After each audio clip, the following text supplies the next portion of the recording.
634, John Collins McCormick. Good morning, John. Hey, good morning. Thanks for having me. Yeah, welcome to the show. I was looking at some of the work that you are producing. I would call a multi-talented artist. Yeah. What are the media you use? Oh man, I have varied interests, so I have varied output. I make work that uses sound, work that deals with textiles, work that deals with language and situations. So there's a real variety of things. Yeah. What first got you into the arts and creation? You know, I think children are just given art to do as a pastime, and I never grew up. Yeah. I just stayed working with it, and I was fortunate I got to go to art school, and I have a bachelor's and a graduate degree in sculpture. Oh, wow. Yeah, sculpture gets to be like the catch-all for the arts. If you've got varied interests, you can call yourself a sculptor. Let's talk a little bit about the flags. You've done some flag making. That's very interesting. Obviously, a lot of sewing involved in your background. Definitely, I really enjoy sewing. I like working with fabrics, and I fell into a sewing job down in Indianapolis where I got to make flags for the Indianapolis Motor Speedway, Indiana University, the Colts, and on and on. So I got a lot of experience there, and I was able to translate a lot of that experience into making fine art projects as well as the flags themselves. Tell us what we're looking at here, John. Yeah, so this is more like an installation and performance piece that I did that's called Recentering. And this is kind of a play on the applique style of sewing that we employ in flag making, wherein I've removed the central part of each one of these flags to make these kind of intricate frame situations. And I've just finished doing one of my sound performances, and the audience here is trying to make heads or tails of what it is that I'm doing, you know. And that piece is on display actually in the front entrance of Art 634 now. So if you wanted to pop by and see it, it's hanging up right now. Tell me about the sound performance and kind of what that experience is like. Yeah, I've been interested in working with sound since I was young, whether that was kind of taking apart my dad's radio or figuring out how microphones worked. Sure. And it was a big part of my studies in college. It's a really broad field, and it attracts a lot of different people, a lot of different types of outcomes. And I do performances as well as making like records and CDs and that sort of thing. Yeah. Well, flags are really popular in certain parts of the country, especially like coastal towns. There's flag stores.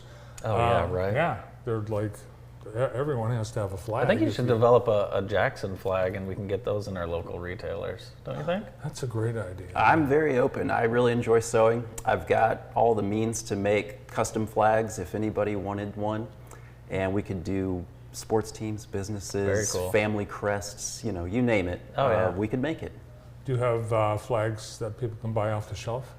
Yeah, absolutely. They're more art pieces than they are representational. They don't symbolize anything. They're just beautiful.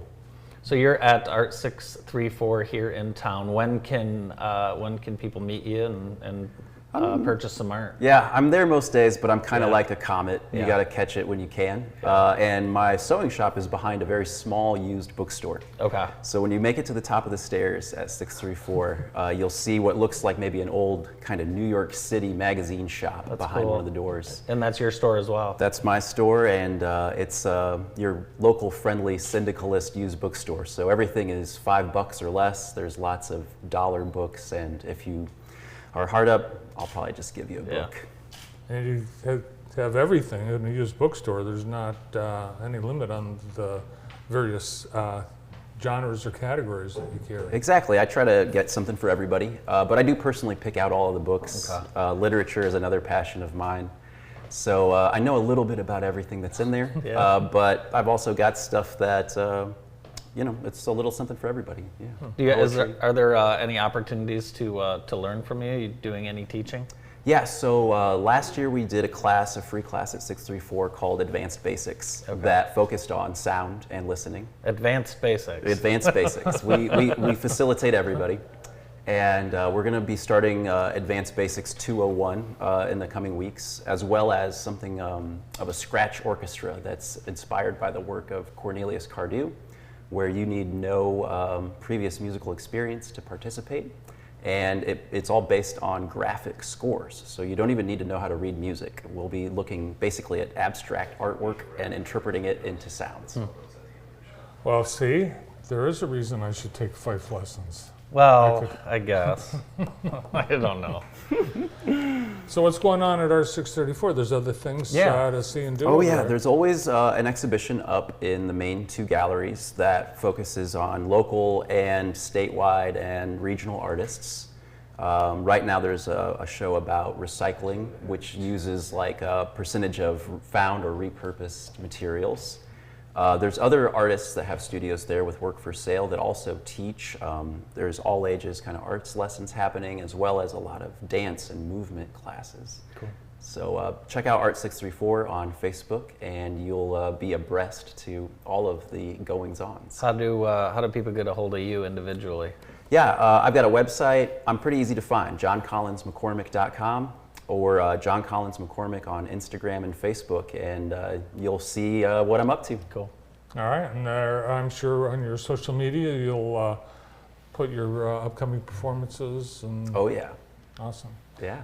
Well, great. Awesome work. Thanks for coming in Yeah, today. thanks for coming. Hey, thanks for having me. From Art 634 artist John Collins McCormick. More of the morning show after this.